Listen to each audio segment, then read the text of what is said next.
बंगाल की राजनीति में गहमा-गहमी अब सचमुच चरम पर है। चुनाव नजदीक है और इस बार बीजेपी पूरी तैयारी के साथ मैदान में उतर चुकी है। लेकिन बंगाल में बीजेपी का ये बढ़ता दखल ममता सरकार को बिल्कुल रास नहीं आ रहा है। बीजेपी का गढ़ माने जाने वाले मटुआ का बहुल इलाके में रैली के दौरान ममता बनर्जी ने धमकी भरे शब्दों में कहा, अगर मुझे या मेरे लोगों को कुछ भी हुआ तो मैं पूरे भारत की नींव हिला दूंगी। सवाल यह है कि जब बंगाल की कानून व्यवस्था खुद उनकी सरकार चलाती है तो हमला कौन करेगा। मीडिया रिपोर्ट्स में तो खबरें हमेशा बंगाल में बीजेपी के नेताओं से मारपीट और उनकी हत्या की ही आई।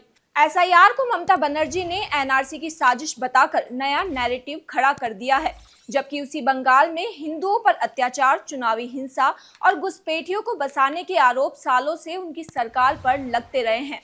ऐसे में लोग कह रहे हैं कि एसआईआर शुरू होते ही उनकी सबसे बड़ी चिंता यही है कि कहीं यही प्रक्रिया उनके बनाए हुए वोट बैंक को कमजोर न कर दे।